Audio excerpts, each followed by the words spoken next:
that could transition us into our pro wrestling segment of the show. No, it doesn't, because I ain't talking about Monday. Damn. Well, we're going to get into all these shows this week because we're going to cover them. We're not going to cover them as intently, but we thought we'd run through these shows a little bit here. You want to just kind of our highs and lows of each show? Want to do it that way this week? Yeah. Sure. All right. For Monday Night Raw, I thought the good stuff. First of all, there wasn't much good on this show for the Monday after WrestleMania. Monday Night Raw, I'll give you 2 words: sucked ass. That's a great review. Yeah, well, I'll raise you 3 words. Fuck them birds. Well, I was going to say there's 3 things good on this show. 1, there was no birds because Bobby Lashley attacked Riddle before he got to the ring for his entrance, so there's no birds. The New Day had Mortal Kombat gear, which I think they had at Mania or the week prior, and of course the week before, and then of course the return of the Viking Raiders as one of them is now back from injury. But other than that, hold on, yeah.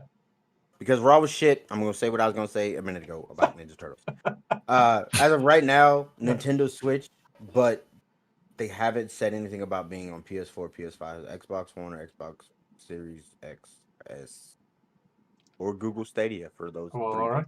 And Brandon has just made it even more difficult for me to clip this out. But I appreciate it. Why? We got into wrestling, and I said you jump back. It's not, I'm just messing with you. That's all right. Oh, shit. Plain and simple. But yeah, when it comes to the bad here, WWE clearly has no challengers for Bobby Lashley, so they went right back to Drew McIntyre. Even though Bobby Lashley destroyed him at Mania, there's no reason for him to be in this title match again. Listen, we literally he talked didn't about tap that out. before that. He didn't. He just passed out. He didn't tap out, so there's plausible reason to get a rematch. But in WWE, being knocked out is the same as a loss, as a submission. So they don't view it as, oh, he didn't lose, he lost. Yeah, but that's what they're gonna say, so it don't matter. You know, at some point before Backlash, they're gonna have Drew say, "I never tap." Yeah. Also, to me, when Riddle fought Bobby Lashley to begin the show, Bobby Lashley destroyed him, which in turn completely destroyed one of the few contenders you could have going against Bobby Lashley. He did it in a convincing fashion too. So to me, it was like maybe you should have thought that was true. View Riddle as a joke. Oh, I know, but to me, he's one of the more. Well, F them birds, yeah. Rhea Ripley also had a promo, which to me, she was staring off in the distance. She wouldn't look at the camera. She wouldn't look at the interviewer. It looked like so scripted. It looked like she was reading a teleprompter. So I'm like, okay, that was another bad. They're calling Backlash WrestleMania Backlash, which is like, okay, you're just trying to stretch out WrestleMania's season. Redundancy. They could not wait to bring Charlotte back in the women's division to immediately, interfere in a women's title match, and she come out in this crazy looking outfit. I know JD from New York on YouTube said she looked like a motherboard because it looked just like a PC. But yeah, her promo, talking about how she's the opportunity and she's not going to be humble anymore. I'm like, so up till now we've seen the humble Charlotte. Okay, that's exactly what I said in the group chat. It's like, when the fuck was Charlotte ever humble? Yeah. Like, I don't recall that. Yeah. I bet you the Iron Sheik made her humble. I was watching a review earlier this week on Raw, another reviewer, and they essentially just said it was Charlotte turned up to 12. Yeah, basically. Like, fuck yeah. Again, it's one of those things that whether you like it or not, she's always going to be there. We've got a few more bad stuff for Monday Night Raw. Doesn't mean I can't bitch about it. Right. Damian Priest is now, his usefulness is over, but Bad Bunny is gone. He was beat by Miz and Morrison, so in a handicap match, so there's that. Nia Jax. Yeah, but they cheated to win. Okay, fair enough, but again, Nia Jax was in a tag match, and they were making fun of the fact that one of Mandy or Dana was slipping on the way to the ring at WrestleMania, so Nia Jax was slipping all over the place on purpose. It was awkward. Fucking dumb. Yo, it was awful. There was a slip, all right, but it wasn't on me. And of course, in this match, which happened again on SmackDown, by the way, which we'll get into a little bit, but Mandy and Dana opted to get counted out on purpose because they didn't want to, get in the ring and actually wrestle as babyfaces against that. Catch them hands. No, but the reason why they did it though is because Nia was mad. Yeah. Okay. That's why. Aren't you supposed to be fighting babyfaces? I still think that's dumb as shit. I'm not saying So, it's not dumb. I'm To just me, saying yeah, that's to what me, if happened. WWE doesn't take the finishes of their matches seriously, why should the audience? You know. You can say that about a lot of wrestling. It ain't just Yeah. WWE. neither. Oh, don't worry, I got some criticism. No. Don't worry, I got criticism of AEW before we get through this too. And of course, in the main event, you had Drew McIntyre got attacked by T-Bar and Mace of the formerly Retribution, and it looked like MVP either paid them off to attack him or they were helping MVP or whatever it might be. I don't know if this is the right direction to take T-Bar and Mace, but No, considering how legitimately for what months now, the Hurt Business was whooping they asses. Mhm. There should be no reason why they would help you at all or for anyone. So this is like a combination of the groups, like Retribution. the Retribution's Yeah. over. T-Bar Like and Mace No, were I caught know. up. I'm saying it's bringing them together. So you put Basically- the names together, and you got Retribution Oh. or Retro Business or some shit. I don't know. It's terrible. It Here's the fucking thing. Sucks. It's dumb. you're replacing Shelton and Cedric with these two for Mhm. what? Yeah. Because they're Like bad bigger. Predator extras. Terrible. Yeah. Yeah. Fucking Anyway, This It was show was garbage. It sucked. Don't waste your time. As soon as I saw that Drew won the match, I tuned out. I turned it off, so I didn't even see the beatdown. I just, Drew won the match. All right, good. Raw's fucking over with. Yeah, I mean All right. they had Get me the Braun, fuck out of they here. had Braun Strowman in this Solid. match for the title contendership too, but thank goodness that didn't happen. All right, we'll move on to NXT, which had their debut on Tuesday night this week. Started the show off with a great promo by Karrion Kross. I thought. I again don't know a whole lot about Karrion Kross yet personally, but I'm looking forward to see where he takes this title run.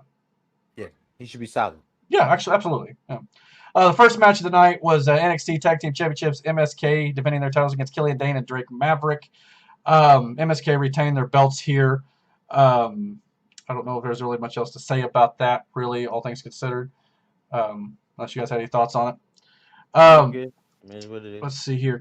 Kushida wrestled for the Cruiserweight title and actually won the title from Santos Escobar. She was in fucking shorts instead of jeans. Yeah, this attire was an interesting change. I don't know if I like it yet, but he wrestled great, though. I thought it was good. Yeah, the match was good.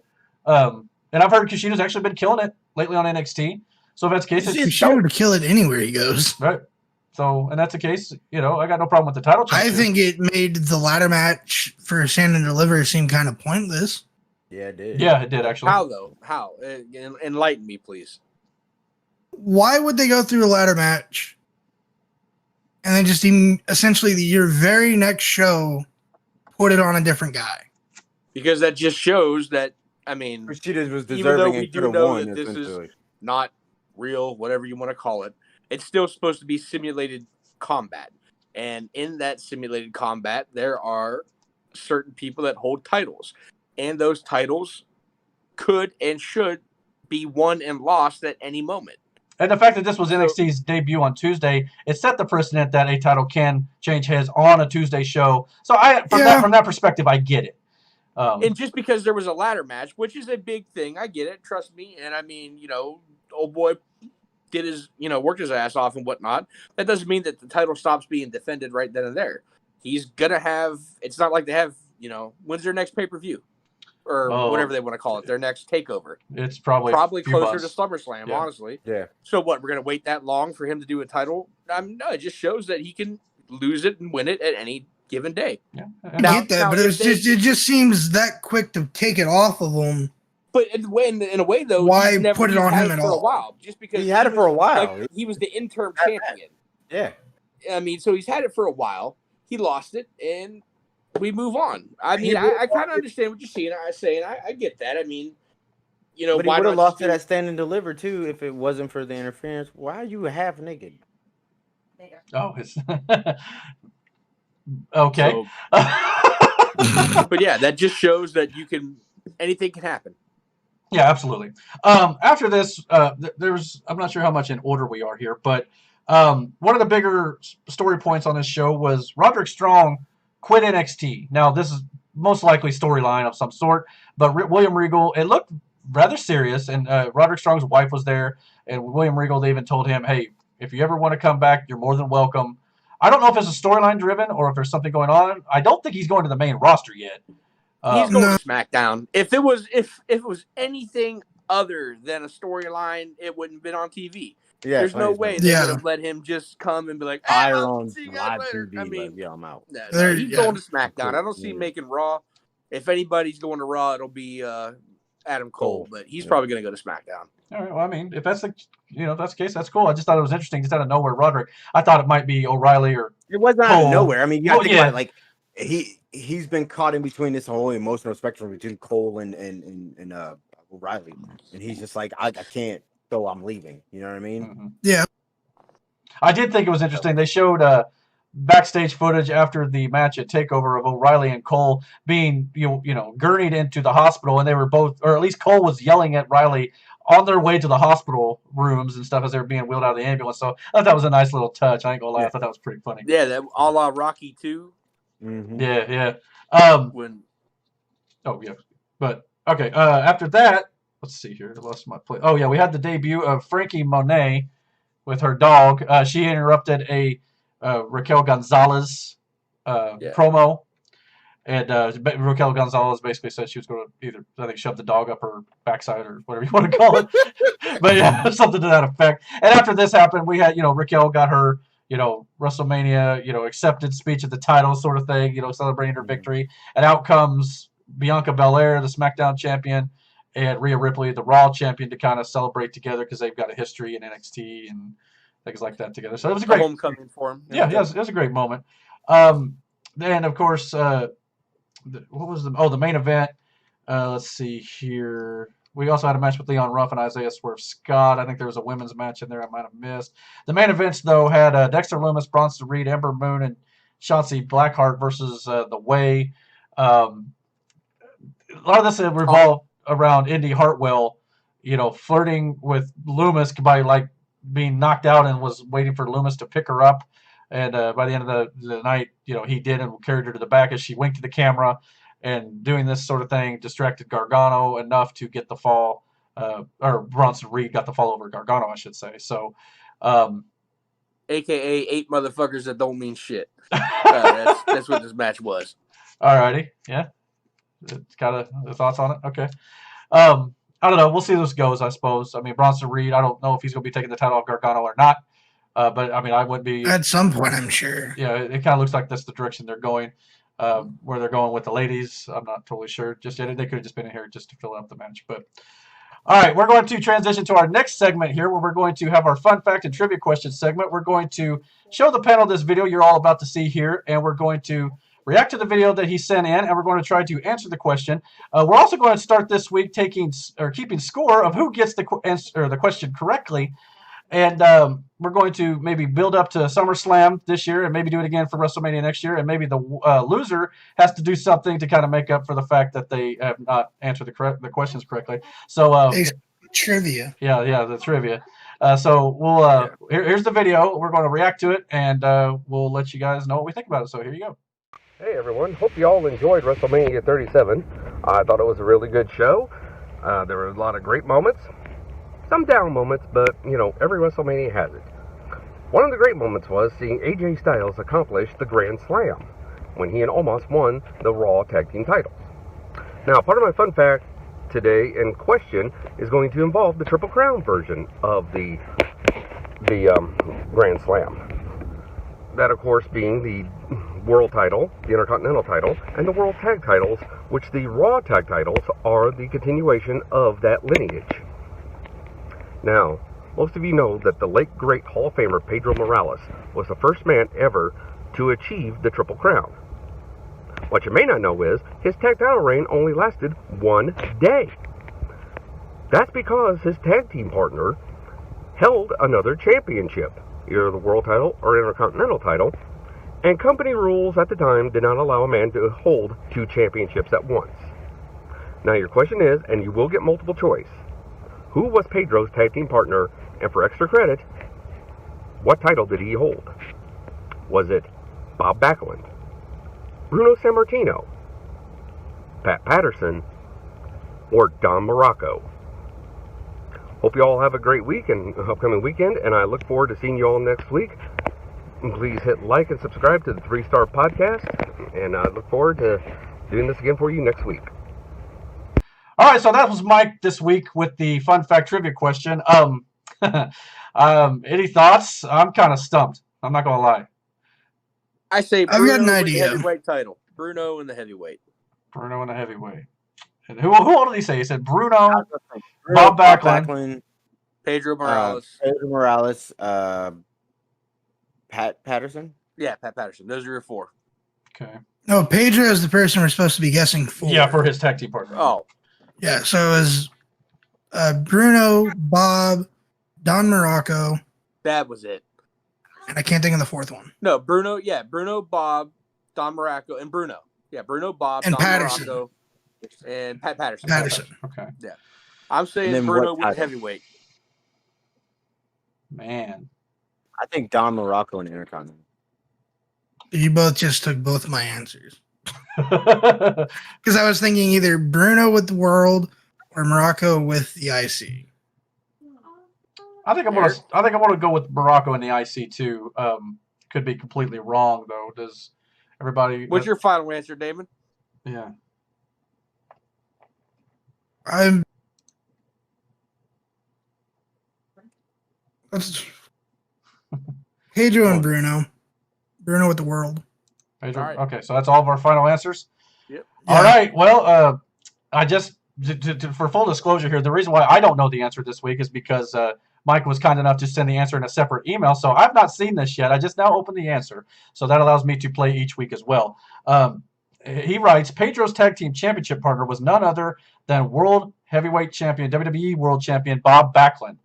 I was close. Yeah, I had the title right. He said they defeated the Wild Samoans in 2 straight falls at a show called Showdown at the Shea, held in Shea Stadium, then home of the New York Mets on August 9th, 1980. The main event saw Bruno Sammartino defeat Larry Zbyszko in the famous cage match. Also, Andre the Giant scored a pinfall victory over a young up-and-coming piece of crap racist named Hulk Hogan. His words, not ours. The views and opinions, here, are not part of the podcast.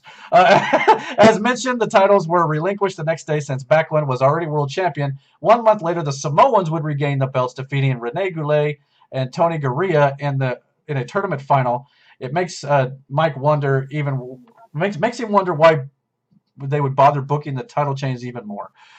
So that's our. They lot did that shit with the Rockers with Sean and Jannetty. They did that once. Yo, what the fuck's wrong with you, Dark Chocolate? You all right? Wait a minute. Did anybody get that right? I didn't even. We'll have to, I got the title right, but yeah, we'll make sure. We got the title. All right, so I guess we're all 0 for 1 here for this week. 0 points. Yeah, 0 points. Point. I should get a half point. He get a half point. Well, he did say bonus for the title, right? I believe he said. Yeah, maybe we'll get a half point for that. Maybe we'll do that. If that's the case, Tony's up by half a point. So we'll go. I think Damon, because Damon agreed with me. Oh, did you? Okay. Yeah, so we should both get a half a point. I'll have to play the video back to make sure we get this all correctly scored. But yeah, that was a great segment again this week. All right, moving on to the rest of the shows this week before we wrap up the show. AEW Dynamite. We'll try to get through this pretty quick because I know some of our panelists ain't a big fan of the show. Fucking AEW Ladyfinger. That's about. To me, the match of the week, though, I'm not going to lie, was the Young Bucks and Pac and Phoenix. Well, it's just there's really not what the fuck is wrong with you. Him in the fucking what? Just say it. Yeah, come on with it, buddy. Come on, man. What you right, distracted? Listen. So Miranda comes out here and she can see the screen, but she can't really see it. So she's leaning hard. I'm like, what are you doing? What happened? Did the titty pop out? No, her titty didn't pop out. Like what? Like why would that even? Anyway, no. Are you guys stubborn? Yes. So she then she's looking at Tony, and she goes, Bruh. She goes, why does it look like he's about to have 2 horns grow out the side of his fucking head? All right, so let me explain this before we go any further. I have a receding hairline. No, that bitch is retreating. Motherfucker, I don't want to hear. Look, you know what? I may have a receding hairline, but at least I can grow a beard. Fuck it is what it is. Fuck you, Patches. Anyway, keep that baby face real baby. At least he didn't call you Chubby Seamus. Or Chubby Look, saying. my hair grows out. That was It does not grow down. And since I have declared that I have been, my whiteness has been gone since 1985, this is what I call 85. my I remember afro. that. My afro. That's this his is my afro. So, Respect the fro. anyways, but yes, my hair grows out. It does not grow down. So unless I keep it real trimmed up all the time, it looks like shit's growing out the side of my fucking head like horns. And yes, it doesn't help with my receding hairline. Yo, But- you should have. Her face though killed me. She was like, That being said, AEW Dynamite kicked off with what I believe was the best match of the week. Young Bucks versus Pac and Phoenix for the AEW Tag Team Championships. Obviously, the Bucks retain here in, I think, a really good match. Granted, we have been very critical of the Bucks for using super kicks. Clearly. How many? How many? Yes, how many super kicks? I believe there was only 3 spots in this match they used them, if my math was correct. But I will say this. Since they went heel this week, they went full-blown heel. They come out. but why? But why? So they can have Super Bullet Club version 9. Yeah, so they can join Kenny. Because of their friendship and family, like the Fast and Okay, Furious. no bullshit. Because I'm not saying the heel turn was executed well. I'm not arguing that point. No, hey, it why you wasn't. guys? Because you legit dropped a storyline where was it their dad or whatever? Yeah, Dad got beat up by Jericho or MJF though. That wasn't Omega. It doesn't matter. Like, Why? why do you? What is his dad? Why His would- dad has nothing to do with it? But why is your impetus now? You just focusing on this? Like they legitimate said, like it was because they realized that they lost their edge or whatever. It's the same thing as when They Shawn never Michaels had lost an his edge. smile. And so Yeah. they were like, you know, I'm gonna be with my friend, and then they turn heel. All right, cool. That being said, though, they cut all the tassels off their gear, which is a small aesthetic. It's not a big deal. But they also played up the heel gimmick more in the ring. Like, every time they would do, like, a couple flips or something, instead of hitting a big flip move, they'd stop, slap a guy across the face, or rake a guy's back, or tease a super kick and not do it. So there were some subtle changes they were doing to play with the heel aspect. So Right. I thought there was at least a little bit of credit to be given for that. You That's said they weird cut their because tassels even- off though, but I did see old boy with them little crystal Cher things. It looked like Cher. That could Had be. a headband with the crystals hanging up. Yeah, that's gonna make you real intimidating. Fine. But at the same time, they did all that flippy shit and all the super as heels. Yeah, true. They did it as heels and they So did it why- as face. There's no difference nothing- between a there's heel no and a face change. young buck. And by the way, these motherfuckers are far from young. All right, that's like calling the Hardy Boys boys. They're like fucking Jesus. The R.I.P. Papa Hardy, by the way. Oh yeah. the finish happened when one of the Bucks ripped the mask off Rey Fenix, and then of course they got a kick in to win the match due to the distraction of that. So I mean, it's not a full blown distraction finish, but it kind of was a distraction in a way by pulling the mask off. So again, with the DQ finishes and wrestling Oh, nowadays, shit, they did. I forgot what paper it was. That one match where they did that on Penta. They ripped the mask off and he fell off trying to cover his face. So it's not. It's really nothing new for a young buck. That's No. what happens when you let Tony Khan book shit. Fair enough. Well, we'll get into more about in the booking in the main event. I got some criticism for that as the AEW guy on this panel, so stay tuned for that. The next segment had MJF offering Mike Tyson a blank check in order to kind of sway his, calling of the match as special enforcer later that evening. Tyson ripped it up, ate it, and then spit it out at MJF, which I don't. Was he There's awake this one- week? Yeah, he was actually awake. He was asleep. Right. Listen. Yeah. If there's one motherfucker legitimately, like, you leave Tyson alone. I didn't find him Yeah. entertaining. I listen to his podcast. It's actually really good. And it's fucking hilarious.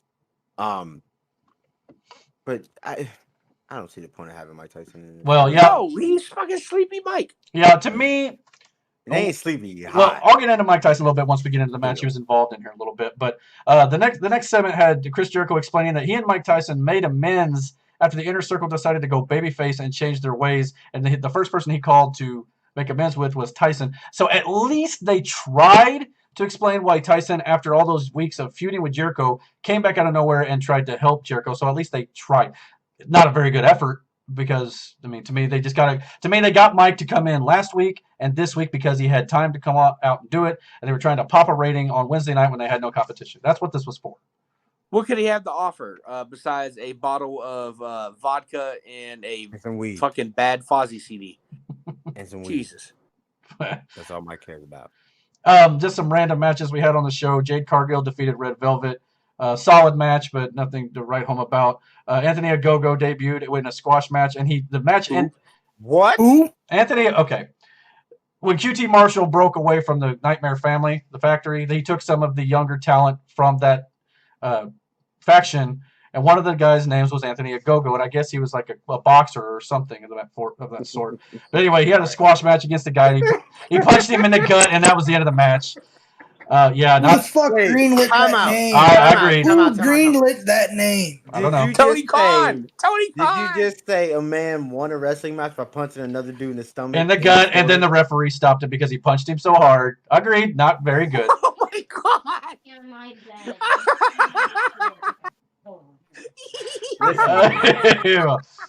We just destroyed Monday Night Raw. I'm going to destroy this too. I agree. Like, for real. I agree. First, If the this Young shit- Bucks threatened to get off Twitter because you might hurt my feelings and we're heels. And now someone got the match stopped because he got punched too hard. Bruh. Like, we just ripped WWE apart has Raw. stopped matches for being If kicked you- in the quarter too much too. Listen, if this shit would have happened on Raw, we'd still be talking about it right now. So, like, fam. I'm not saying it was good. my I am God. agreeing with you. Yeah. That's So trash. not impressed. First of all, Not impressed. his name is Anthony Ogogo. Like, Yeah. what's the gimmick? I guess he's a fighter or a Boxer? boxer. He hits people hard in the stomach. He's a fucking boxer. Mike Tyson, but younger, I guess. Miss me with that shit. You could have came up with something else. Yeah. Call him Tyson Why? Jr. or some shit. Yeah. Like, that's trash, man. Oh my god. Not AEW's finest hour. I'm not gonna lie. Why don't they That just is get that not guy it. Superhuman from fucking the YouTube channel and have him go jump on some light tubes from some juggalos and juggalettes? Ooh. And then it My could be a whole juggalos, fucking... juggalos. Don't try this at home. Fuck this shit. We also You call Lil Donnie, he ain't doing nothing. Might as well call fucking New Jack in. we also had Chris Statlander I wish they return. would. He'd kill everybody. We had Chris All right, Statlander. go ahead, all right, Well, go so fine. ahead. We had Chris Statlander return in a squash match. She is now a member of the Best Friends faction with the Orange Cassidy and Trent and Chucky T. Look, Lil Donnie, you ain't a fan of Lil Donnie? Whatever, it's a thing. Then we also had a promo from Britt Baker. They're clearly setting her up to get more wins under her belt to challenge for the AEW Women's Title against Hikaru Shida. Who's even the women's champion? I fucking Some forget. Japanese girl. Hikaru Shida. She's had Sheeta still got it? Tony. Clearly not a fan. No, nobody. Well, this show was not their best show. I'm not gonna lie. Miro. This is the show they had no competition. This show should have been. And their show. we're going to get into this, but this show had over 1 million viewers for only granted they had no competition, but NXT only had 800,000. So in that case, Yeah, because you're still gonna have people who are so hardcore about this shit, they're gonna watch it, even though it's shit. Yeah. But they also got the NXT viewers from Wednesday night to continue to watch AEW because that was what the NXT and AEW were doing combined on Wednesday night almost. And AEW What was a better show? This week, match-wise, probably NXT outside of the first match with the Young Bucks. And we're going to get into the main event here again, too. I'm going to criticize that. So I'd probably go NXT this week. So you telling me some man got Falcon punched in the stomach? We're past that now on the next match here. Hit him with that hot No, we're not. No, we're not. We're not done with that yet. Did he say Falcon punch before he did it? I don't think so. Falcon I'm punch. done. Like, it don't matter. Miro had a promo talking about he was moving on with or without Kip Sabian. So it appears they're going to position him for a push without the dead weight, so to speak, in the story. Let's see here. We had Jericho versus Dax Harwood. This match, I'm not going to criticize too much for the fact that I'm going to criticize the main event. Tyson was on the outside as a special enforcer, and he legit punched Cash Wheeler, looked like, in the face. That looked incredible. I'm not going to lie. I think he hit him with the forearm, but he hit it so hard and so good, it looked legit. So that was good. The end of the match obviously saw the Pinnacle and the Inner Circle all get involved, and Jericho defeated Dax Harwood. But in this case, I'm not going to criticize it like I am the main event because they are setting up blood and guts between the two factions, so that made sense to build that story to a degree. But that's about as good as I can say on that. Listen to me. I don't give a shit how old he is. I'm not letting Mike Tyson punch me in the fucking face. No. Now, again, I don't know if he did. No. But it looked like he hit him hard. Like, even if it's not a punch, I'm not letting the man take a swing at me. Listen at me. Even if it's a work punch, I'm not letting him punch me. No. It looked way better than last week when he was throwing them Shane McMahon potatoes on Sean Spears. This one looked like he connected hard. But look, man, he's gonna do it. They're all gonna go have White Claws with Tony Khan afterwards and be cool and shit, bro. This man said White Claws. Now, my criticism of this Mike Tyson thing, to me, I understand maybe you only had a couple days with Tyson and you're trying to pop a rating on the new night without competition. But if you're going to bring in Tyson as a special enforcer, why don't you book it to where the Pinnacle and the Inner Circle are building to blood and guts and he's a special enforcer for that match? That would be the way I would do it. Because Tony Khan's booking. Well, we could go back and forth about Vince's booking too, but yes, they're both at times not great. No, because Vince would have booked it for the pay-per-view. Not always Vince wouldn't have. Not always. Do you remember what Vince With did for fucking Mike Mike, Tyson? with Tyson? Oh, he would have saved that shit for the pay-per-view. Well, maybe with Tyson, sure. He paid Mike $2 million, come in and light the world on fire. Him and Stone Cold. Arguably, that is what strapped the rocket on Stone Cold, other than the 316 thing. Vince was extremely smart with 23 years ago. But here's the thing. We had this conversation the last time. I'm just going to say this real quick. If I'm Vince McMahon and I haven't had any real competition since 2001 when I bought my competition, why am I going to care? I make millions of dollars, billions of dollars. Yeah. I don't have to compete with anybody. AEW is obviously not a threat because he let Jericho come on Stone Cold's podcast. So why am I going to care? Yeah, I'm going to have fucking unicorns floating around eating fucking hot dogs out of a goddamn container while people do jumping jacks off of a cage because I don't have to worry. If Vince really wanted to sit down and make magic again, he wouldn't a heartbeat, and don't think twice that he wouldn't. Tony Khan, in 10, 15 years, if he has that long, maybe he'll be great. Don't know, but we'll see. He's a rookie. Oh, yeah. And he shouldn't be booking. Well, I mean, on the topic of that Jericho on Broken Skull, to agree with you, Tony, they let him talk about AEW more than you would who you would view as actual competition. Now we're going to get more into Broken Skull here in a minute. If Vince legitimately thought AEW was a threat, there's no way, even if he did let Jericho on, there's no way they would have let him to end the damn thing with Jericho holding the fucking world title for AEW. There's no way they would have ended it like Vince that. Flew him in on the private WWE jet. Well, yeah, Jericho posted a picture of that, but that doesn't mean he flew Instagram. in. That doesn't mean he flew in on that jet. They're in the same area in Florida. They could have just been at the airport and saw the jet, decided to take a picture and troll people. That doesn't mean he flew in on it, though. Get out of here, man! You can't be that fucking naive. I'm just come on, but you can't assume that either. I mean, you can't. They're all based in Florida right now. I don't like coincidences. I mean, it's it possible. Was to promote. I don't like. It's not a coincidence that Jet was there when Jericho was there at the airport. No, I mean it's very well possible. I'm just saying we don't know. Even if you didn't fly him in on it, it was there it was there to hype the episode. No, that's possible. First of all, Vince's jet isn't going to be parked on some random ass runway. That's a private runway, Chief. For real. No, that could be a good point, but I'm just saying that's a private fucking runway, and I bet you he got chauffeured there in a fucking limousine paid for by Vince McMahon. Yeah, very well could be. Yeah. All right, well, I mean, for God's sakes, the man shared a fucking brownie with Jericho. We'll get more into the. I want to save the Broken Skull thing for a little bit later because we're going to do a little bit more on that after the shows here to wrap it up. Okay. Yo, my man went and got some pizza for real. Well, Tony's just like, all right. The main event saw Matt Hardy versus Darby Allin for the TNT title. All right, this is where I'm really going to criticize AEW. The main event between Hardy and Darby themselves, the match was good with just those two guys.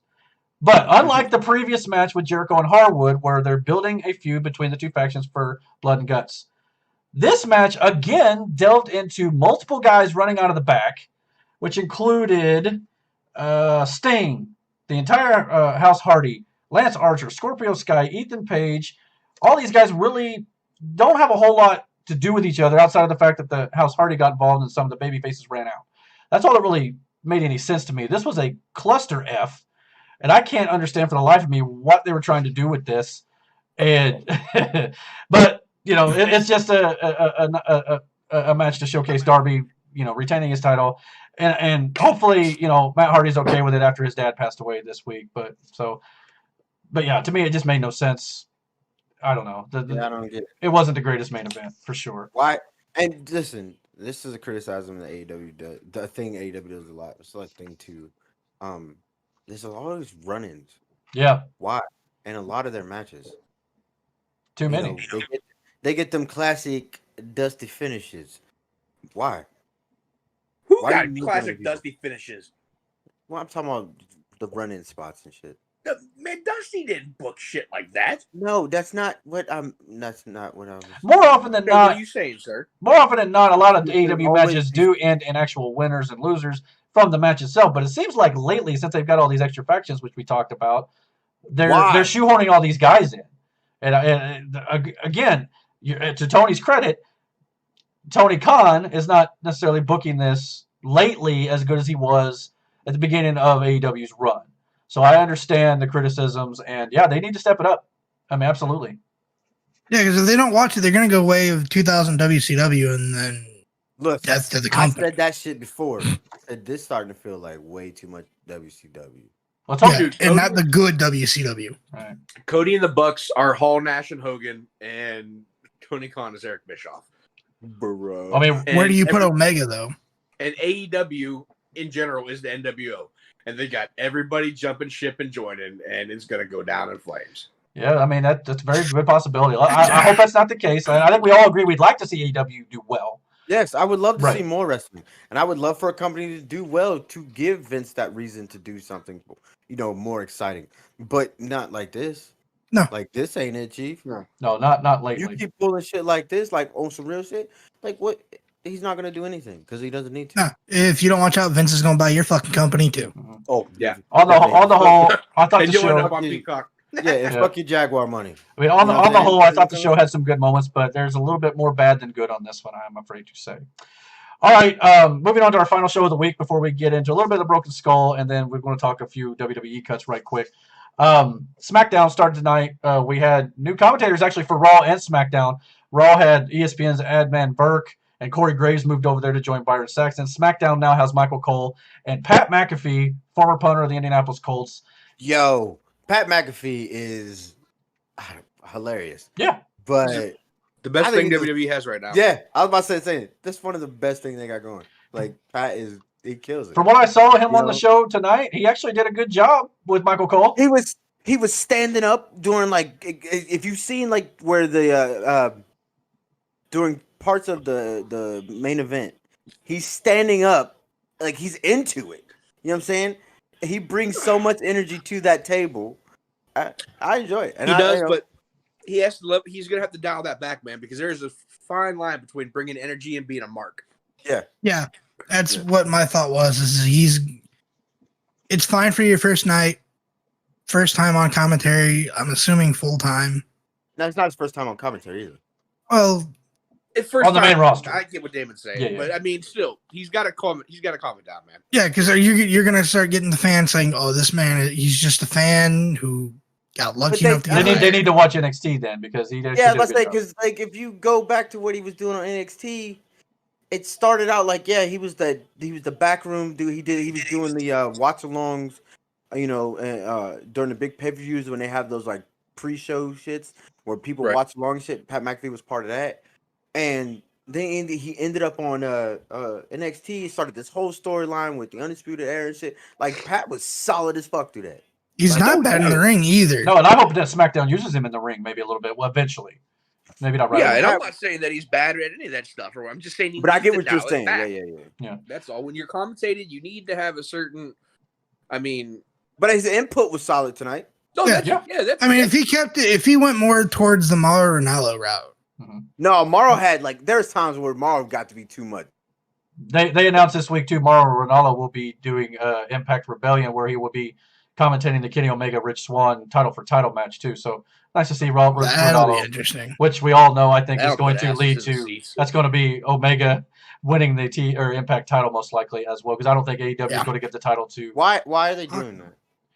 I'm guessing just kind of cross promote a little bit. I don't know. Why? Yeah. I don't know. It really hasn't led to much as much as I thought it would when they started doing it. What do you mean? Because Impact is still Impact. You got these guys trying to help you out, but then you still do that stupid ass casino shit, man. The only thing I can think of is Kenny Omega's kind of got this gimmick to where he's kind of on a quest to collect all the belts or a lot of belts. So he's to prove he is the best. So what the Hardy Boys were doing before they went back to WWE? I guess, yeah. Yes. Yeah. That's stupid. Well, we'll see how it goes, but yeah, that was Mauro Ranallo. In regards to Adnan Virk on Raw, I think he did okay for the fact it's the first night he's ever, commentated in a wrestling show. I think ever. Didn't he fuck something up though? He might have, but to his credit though, when he started the show, he even flat out openly admitted to the audience that this is his first night. He's probably not going to get everything right, and he didn't. But all things considered, I think he did an okay job for his first night. So I'll give him a chance. But does anybody know if he was an actual wrestling fan? Can he? That I don't know. He didn't sound like he knew a lot of the moves. That's the problem. Yeah. That seems to be the problem with so many things, and that goes. I think goes across all these promotions. I'm not saying you have to have, be a lifelong fan and know who's won every title and every promotion, but bring a fucking wrestling fan in. Right now, one of the things that I read, the reason why Billie Kay was one of the reasons why she was dropped, other than their finances, was that Kevin Dunn, the fucking producer, who's horrible and couldn't fucking tell you the difference between a wristwatch and a wrist lock, fucking said he's seen her going no further. She hit the glass ceiling. That dude is a fucking detriment to professional wrestling. Yeah. Oh yeah. Him and Bruce Pritchard. He's at this point next to Bruce Pritchard. Kevin Dunn's Vince's fucking right or left hand, depending on how you want to put that. They're his yes men. Yeah.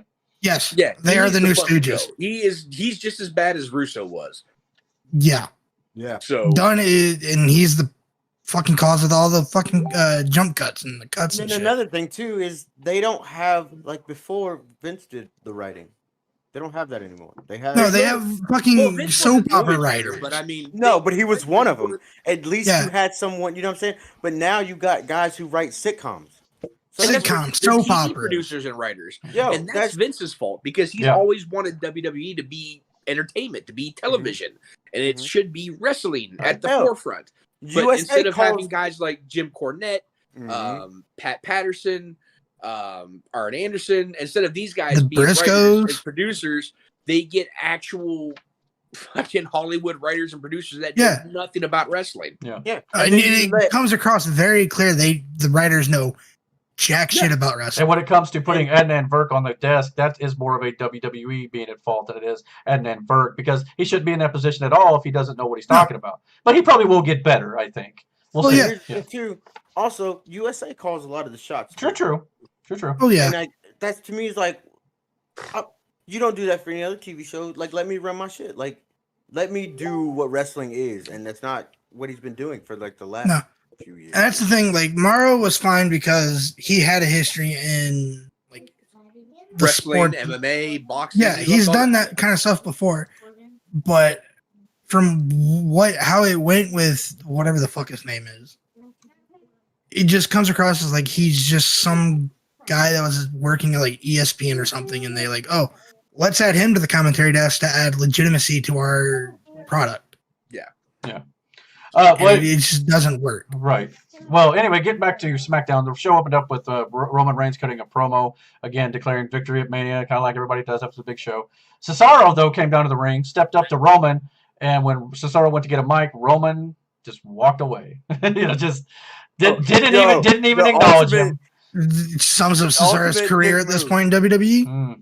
Ultimate dick move, though. And right after that, but it fits Roman's character. Yeah, it does. Absolutely. It does, but it also sums up how WWE's treated Cesaro. It's like, although this show, they were hyping up Cesaro, so I will give them credit for that. The minute he walked away from Cesaro, he should have grabbed that motherfucker by the arm and spun him around and demanded his attention. Well, if he wasn't going for the microphone, I think he maybe would have. But when he went to grab the mic, Roman walked off. Yeah.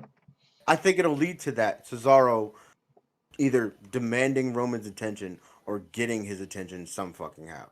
I don't think this is just like something where it's a one and done. I know how it ended, but I think that's all smoke and mirrors. After Did I that, call it right a couple weeks ago or last week? Said start the build with Cesaro right after Mania. Yeah, maybe that's what they're gonna it do. seems to me they may be going that way at Backlash, but we'll see what they do. Right after this, we had a backstage segment where Cesaro demanded a match or asked for a match with Roman with Adam Pearce and Sonya Deville. Sonya Deville appeared to overstep Adam Pearce and teasing impossible takeovers GM when she said she would ask Roman and see if they could make the match. So Yeah, they've seemed to have put So- Sonya in like an authority figure. So I role think nowadays. what's gonna be is Sonya's gonna run SmackDown and Adam Pearce will go to that's Raw. very possible. They may be teasing a split of that degree, or it could just be Sonya takeover. We'll just have to wait and see.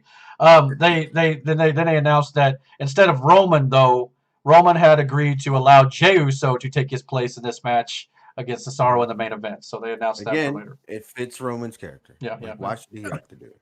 In that case, yeah. Then we had Rey Mysterio versus Otis. He defeated him with a springboard roll-up off the second rope. He used his weight against him. Whatever. It wasn't anything to write home about necessarily. Jesus Christ. Yeah. After that, we had Sami Zayn come down to the ring talking about more conspiracy stuff. Kevin Owens come down to the ring. They had an impromptu WrestleMania rematch, which again, just like Monday Night Raw, Sami Zayn did everything he could to get away from Kevin Owens and ran up the ramp to get the intentional count out. So But that fits Sammy's character. at least He that didn't fits do a it. little Yeah. more than the baby faces on Raw. I will give them that. Yeah, but Jesus Christ. It's still dumb. It's still really dumb. Yeah. Booking. Yeah. Yeah. It's dumb. I mean, I'll give you that. But at least Kevin went down and got his ass. Yeah, he got down and got him, threw him Yeah. back in the ring and gave him a stunner for his efforts. So he did get away completely. But the match was just, a nothing, no. The Nothing old to it. Nuttenberger. Yeah, basically. After that, we had Apollo Crews in the back, and all this was basically to say that, hey, here is my new, Commander Aziz is his name, the former Dabu Kato who helped him win the title at That's what WrestleMania. everybody wanted. Yeah. Just to Yep. have something to do who it was. So, okay. Yeah. Also, throughout the night, they did it at least 3 times. They showed the footage of Cesaro at WrestleMania. Granted, I'll give WWE credit for putting over Cesaro here. Great. We like that. However, all they kept doing this entire time was showing that spin he did with Seth Rollins on his shoulder with no hands, which was a great spot. Don't mind. But And then showed him falling on his ass. right, but at the same time, while promoting this, they continued to call this move the unidentified flying opponent. I kid you not, that's the terminology they came up with it. So they were building that as a big Cesaro move. What was it not? Was it Legit just called it the UFO. Yeah, the UFO. But the O stands for opponent. So Hey. there is that. I wouldn't, not? Again, probably you have comedy writers. Write your shit. yeah. After that, we had, we had Sasha, I'm sorry. We had the Street Profits and Bianca Belair come out. Again, Bianca, thankful for the victory at WrestleMania and all this stuff. She then said that the Street Profits need to get some tag team gold later tonight. That way Montez and Bianca can both be champions together and all that nonsense. After You see that, how happy Montez was for her? yeah, absolutely. Oh, I've seen the picture of the aftermath. I think he went out there. He was, he was over the moon for her. And Yeah. she deserved Oh it. yeah. She deserves it, absolutely. After this, we had a backstage segment with Sasha Banks where she showed her side where she got whipped with the hairs, Oh, still bruised. that. And of course, she got mad about that, didn't even answer her question, and just stormed off, which brought in Bayley, who said that it's now time for her to go to get her title back as well. So I guess we'll see where that goes for both of them. Triple threat at Backlash. Possibly, very Probably. possible. After that, we had the aforementioned tag team championships on SmackDown with Street Profits against Dolph Ziggler and Robert Rood, or Bobby Roode, whatever he's going by now. Robert.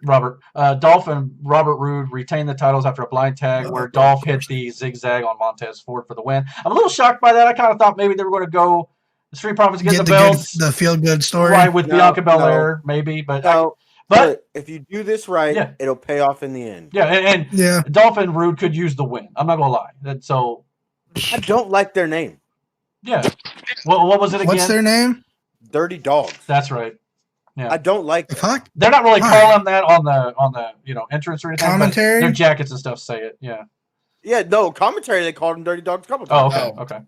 Like, I don't like that name. Oh, Yeah. Well, maybe they don't like Brandon. Yeah, I mean, whatever. Give a fuck what they like. I mean, I don't know. I mean, it might be the right booking decision when it comes, like I said, building the heel team. And maybe you can continue this feud, but I hate if you're doing that though. I hate that you gave away the match already. save it for. Not really. Not really. I mean, you're gonna like if this is the story you're gonna tell, you gotta. But why would I want to Okay. see it now? They just beat Street Profits clean outside of a blind tag. Eric's right at that point. But I guess that's like when they did Hogan and oh fuck it, dude. It's just why give it away? That could have easily been set up. Okay, you're gonna have a match, and then they just beat the shit out of the Street Profits, and they don't even have a match. What's the saying? Why give it away for free when you can make money? Yeah, I guess if you'd have just like before the match even started, just took them both out. I guess something they did, but now that they beat them clean, there's really no point. Yeah. I guess maybe not. Yeah, we'll see what they do. They may not be going that. They may not be going that right. So we'll see. Next, we had Natalya versus Shayna Baszler. Natalya beat her with a roll up. It's not. I don't care about this. Yeah, it's not a big deal. I just hate it for Shayna Baszler personally. They're not doing right by her in my eyes. I hate the women's tag for all of them right now. It's just trash. Well, this is a singles match, but I know, but it's revolving around these fucking belts and like. They like to do that thing where they bring in the tag champs in on every show, and I agree. All right. After that, we had the main event with Jey Uso versus Cesaro. Again, both guys, solid. Of course, the finish I wasn't a fan of because again it was a DQ finish where Seth Rollins ran in, hit Cesaro in the middle of his swing, and they basically ended the show by screaming, "It's not over, it's Cesaro." So that is apparently maybe they aren't building Cesaro for Roman Reigns just yet. Maybe they're going to do the Rollins rematch at Mania Backlash. They should have let Cesaro win that match and then have Rollins come in while he's celebrating. Yeah. But if it is a slow build, I mean, maybe I just don't think they're actually going to push Cesaro like they started the show doing. I got a feeling that he's not going to challenge. Give it a couple weeks and he'll be old news. Maybe that's possible. They got nobody else right now. Yeah, and Cesaro's but Cesaro's a perfect candidate. Yeah, and if I agree, but it's how many times have they stopped and started his push for him? Yeah. All right, so that was the week of wrestling. Before we move on from wrestling, we forgot one thing. Yeah, that Tony, why is your face like that? What's that? Why is Tony's face like that? Tony's frozen. Oh. Yeah. But we forgot the Alexa Bliss segment on Raw. Yeah. With the new doll. Yeah, essentially, kind of explaining what happened at Mania and that match happened. That doll creepy as hell. Fuck the doll. Yeah. Fuck that doll. Hashtag no. fuck that doll. And of course, Bray come out like nothing's wrong, talking about it's a new me, and we're going to have Yeah, fuck that doll. Yeah, I don't care about that. But because I can't remember. It's Monday. Yeah. But the only thing I did is they kind of explained why she did what she did at Raw or at Mania. Yeah. She's found someone stronger, I think. Yeah. I'm not sure. But it was essentially, yes. I found a new friend, Lily. Is that what the name was? Lily? I think so, yeah. Okay. Because a lot of people are talking about, I was like, why would you not have Aleister Black be the new friend? He has a tattoo of Lilith on him. It might be. You don't know that. That's just what that's what I've seen people on Twitter say. So take that what you will. Yeah, fair enough. I know that dog was creepy as fuck. Oh shit. He'll be back. He'll jump back in. All right. Well, moving on from that, just a couple other quick wrestling things, and then we'll move on to what we're going to end the show with tonight. WWE made some cuts this week. A year after they made cuts after the COVID pandemic started. A year to the day. They released names such as Samoa Joe, Billy Kay, Peyton Royce, Kalisto, Tucker, Wesley Blake, Chelsea Green, Mickie James, and Mojo Rawley. Samoa Joe obviously is the biggest name that stands out here. You could say AEW bound, wherever. I don't necessarily think so. I don't think Joe's going to AEW. Maybe not. No. I mean, if he does, it's going to be Impact or TNA of old real quick with all these names from TNA back in the day. That's the only thing that concerns me. Look, like we were talking about before when we first heard the shit, we don't know the extent of Joe's injury. You know what I'm saying? Mm-hmm. So there may be a reason why they cut him. Like, it wasn't just because, all right, you're fired, you're shit, we don't like you. I don't think that's the case. I think Joe got cut because, again, we don't know the extent of his actual injury. So instead of keeping him, they were like, all right, look, we'll just cut our losses.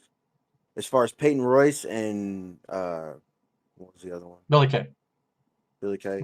It is what it is with them. Well, like you said earlier, Kevin Dunn's apparently his opinion on Billie Kay was she's gone as far as she can go. I think Peyton Royce had some potential, I but found her entertaining. Yeah. Not gonna hold you. Yeah. But and Billie Kay could, as the Iconics, I thought they had some, especially in NXT, they had some moments. Main roster, not well, you can say that about a lot of talent that's been brought up, but if they maybe go to AEW or wherever else, they could be an addition to a roster of women that may not be up to snuff yet, maybe a little bit.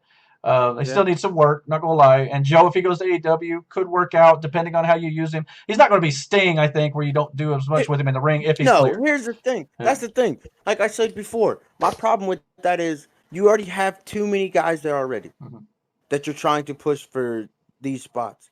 Joe will just be WO. another dude that they'll have. Yeah. And then what? Yeah. Look how long it took them to do something with Morrow. You know Who? Again, AEW. AEW don't have Morrow. With Morrow, fucking Rusev. Rusev. Oh, Rusev. Okay. I Gotcha. don't know. what They haven't fucking done name anything is. with him yet. They did Arcade Mania or whatever the fuck that match was. Yeah. Fucking dude, look. Here's the thing. I was listening to, everybody knows and probably thinks this is why I feel the way I do, but I was listening to Cornette's podcast. Big Cornette guy. Brian Last, his co-host or the host of the show or whatever you want to call him, he said it right. Why would you not want to go to AEW? 2 days a week at most, doing it on a beach, you're getting paid millions and millions of dollars to do not a damn thing. Go out there and do the dumbest shit you can think of that WWE would not allow you. You don't have to stress and worry about remembering lines or anything else like that. It's just you going down there and having fun and making as much money as you can. So why wouldn't you want to go? It's a good point. I mean, Fair. I wouldn't. I still wouldn't. But- I mean, Again, I give a shit about wrestling. Right. I still think from storylines, most of the time they book better. This week notwithstanding, there's been some mistakes, and there's been more than one week. Who books mistake. better? What? Who books better? AEW at times. So AEW, I could get a blind chimp with a crayon and a handful of shit that could tell a better story than AEW. Jesus Christ. There are certain things I think they do better than I've AEW, seen- but that's just my opinion. what's the best storyline in AEW right now? Probably the Pinnacle. and No, Inner Circle. you're right. I understand. Probably. I mean, it's Fuck that up still from the young. get-go. It's still young. but- They already got their. And that's a fact. It's just Best no. There's storyline no right now reason in to. It's like you said with single guy. No. What did we just get done talking about that? Just the Dirty Dogs match, right? Or yeah, they beat the Street Profits clean, right? Okay, so there's really no reason you want to see that match anymore. The culmination or whatever the hell they're calling themselves beat the shit out of Jericho's group. Jericho's group got their heat back right the next week. What's the point? Couple weeks There's no later. payoff now. But It was the very next week. They beat the shit out of him. 2 weeks. 2 weeks later. Jericho beat him up. Yeah. Okay, 2 weeks, still, 1 week, I mean, it's what are you gonna still do now? irrelevant. It didn't. The payback. Well, Well, it's going to be didn't gang come at a warfare. pay-per-view. It should have been. No. Should have been them getting their hands on him just almost there and something cutting them off, or Jericho just about to get MJF and he gets the shit, just something. And then it leads up to where they finally get their hands on him in this blood and guts match. But instead, they already fucking blew their load all over the place by having them 1 week, 2 weeks, whatever the fuck it is. Already it's done. It's over. Who gives a shit? Fair You've enough. already seen Jericho and their group get their shit back. I mean, fair enough. And, Exactly. and the thing I do like about So discussing. there goes that. Well, and the- now fucking. I mean, that's No, the thing I like about this discussion, though, is that it helps me see different things that I wouldn't have previously thought. So I enjoy the back and forth between us, especially when it comes to WWE and AEW. There's a lot of things that it opens my eyes to. So I love the fact that we're doing this for that reason alone. So that's good. WWE sucks too. I'm not going to sit here and defend them because they do. I Right. mean, they do. But like I said earlier, too, I do 100% believe that if Vince decided to just stand up and say, "Okay, we're going to do it," he'd be rocking and rolling again. Right. Where I don't And he's feel the Tony Khan talent to has do that anyway. Maybe in the future, Break it up a bit there, Tony. if I was Tony Khan, sorry. I was just gonna say, if I was Tony Khan, the first thing I would do is show reruns of AEW for the next month, cut his roster down to the people that can actually do some shit, and then I would just start picking out some of the best talent from MLW, Mexico, New Japan, ROH, anybody that could be taken away with money. I would stack that roster and start over. Now, there are definitely talks of AEW getting a second show. Would that? Do you think that would be a help with the current size roster they have, or more of a detriment? As far as roster, as far as the roster goes, So it that's would what I'm help. saying. Cut the roster down. Like if you don't cut down the roster, having 2 shows, it could help just because you could have, you know, kind of like Raw and SmackDown. You could have one set, you can have one guy be Raw, other guy, big guy like Roman, SmackDown. It would help break up everything. It wouldn't be a just repetitive thing weekly. But again, it could also end up like Early round. it could, well, yeah, again, Raw SmackDown during the Super Show fucking era, where SmackDown was essentially just a clip show, Right. or rematches from Raw. Right. So there's that you could run into, or another good example, Nitro and Thunder. Yeah, I was gonna say that too. Hey, that's the thing too. Like, okay, so you do 2 shows. Who's gonna be your main star? You got 1 title.